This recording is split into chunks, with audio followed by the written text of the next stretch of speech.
అదరడు బెదరడు చెదరడు బిగిసిన పిడికిలి నొదలడు అతడొక అనుపమ శూరుడు అసాధ్యుడు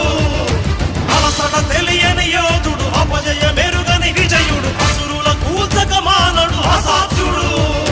రక్షణ చేయుల శివుడు రాక్షస కేలి సహించడు ఉచ్చల శేషమునుంచడు అసాధ్యుడు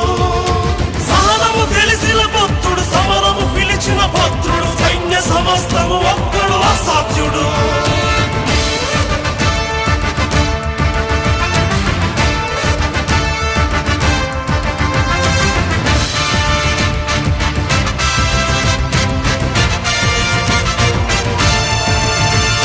సమయము స్థలమిక చూడడు కథనము అతనికి చెడుగుడు శత్రు శిరస్సుల నొదలడు అసాధ్యుడు